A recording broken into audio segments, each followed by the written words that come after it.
A recent study in communication research paints a worrying picture of the current state of affairs in journalism. To quote, "Journalism currently faces a crisis of confidence. Polls have reported historically low levels of trust in the media, with trust declining since the 1970s and growing worse since then. President of the United States, Donald Trump, referred to the media at one point as the enemy of the people.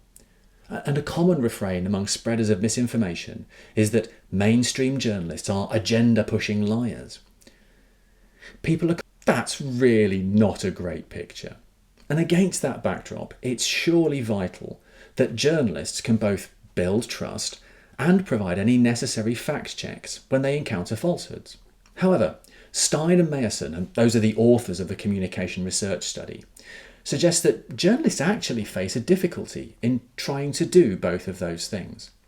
Now, I won't walk through the details of the studies here, although I do recommend reading it in full. It's an interesting paper. The headline finding, though, is pretty striking. Based on the premise that corrections compared to confirmations are more negative and cue more suspicion, we hypothesise that people are generally trusting of journalists providing confirmations, but are relatively distrusting of journalists providing corrections.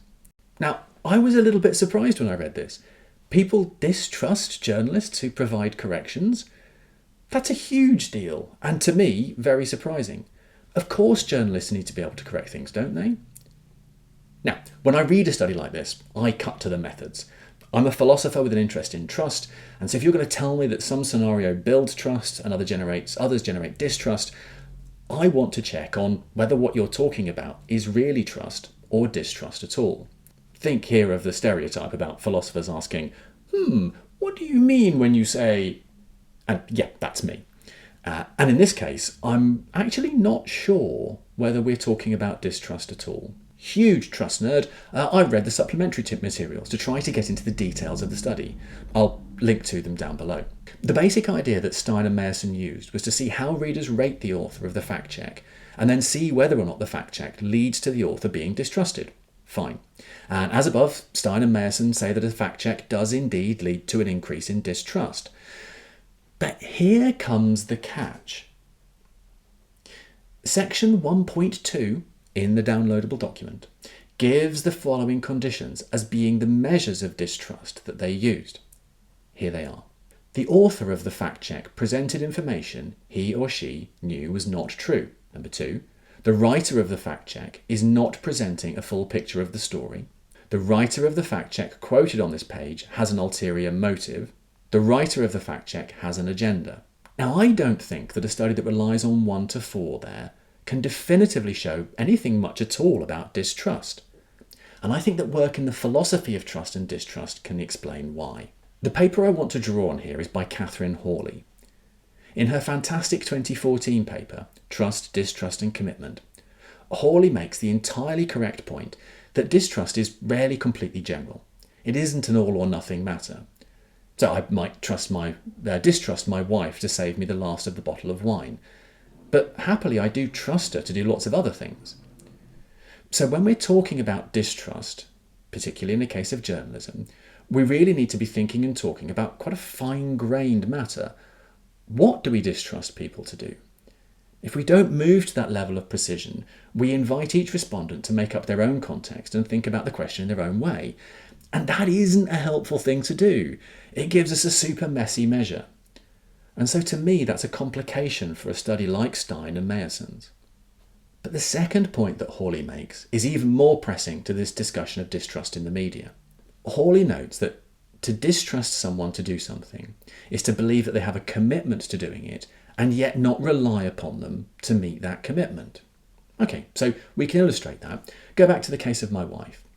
If I distrust her to save me the last of the wine, then I must therefore think that she has a commitment to saving me the last of the wine. Perhaps she's made me a promise. And yet I don't rely upon her to do so. So maybe I just buy myself some more wine on the way home. Experience has taught me pretty well. Now, of course, the trouble is here that Stein and Meyersohn aren't measuring that with their 4 questions.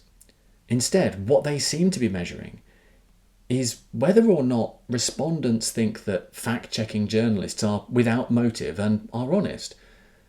Well, That's just not the same thing as measuring distrust. So I'm really not at all sure that what they're doing here is engaging with distrust.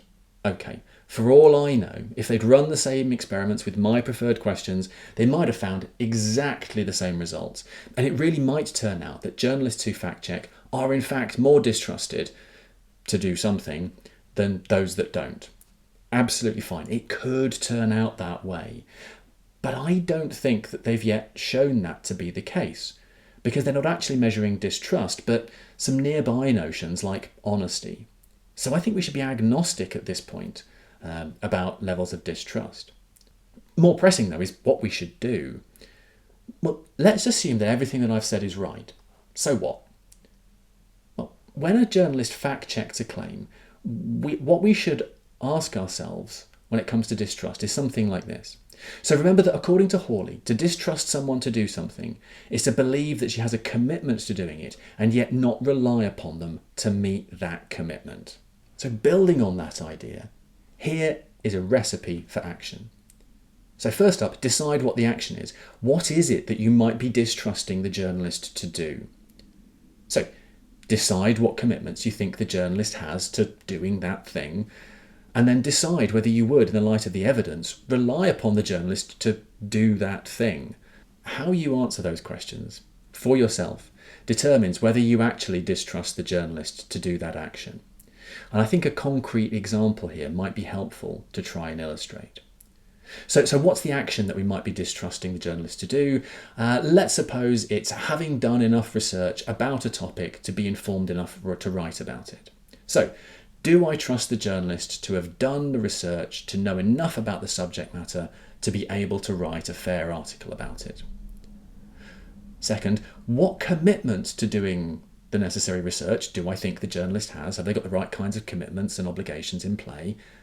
And then in light of the evidence, would I rely upon the journalist to know enough about the subject matter to write a fair article about it? If I think that the journalist does have some commitments to doing that work, but it turns out that I would not rely upon them to do it, then I distrust them. If I would still rely upon the journalist to know enough to write the article, then I trust them to do so. And if Hawley's right, then that's all there is to it. And that's something from contemporary philosophy we can all use when we're considering who to trust and who to distrust. Now look, I'm biased, I'm a philosopher. So maybe you should expect this, but I love philosophy. And this is a case where I love the fact that contemporary philosophy can be used to generate tangible steps that we can use to guide us. When it comes to thinking about trust, we should use philosophical insights to shape our interactions with the world. And our interactions with journalistic writings are an excellent place to start. Philosophy often gets a bad rep for sure, being accused of not having real-world applications, but I think it's crystal clear that it does here. After all, there are concrete steps that we've drawn from a piece of philosophical research to guide how we can think about who we trust and what we do to trust them.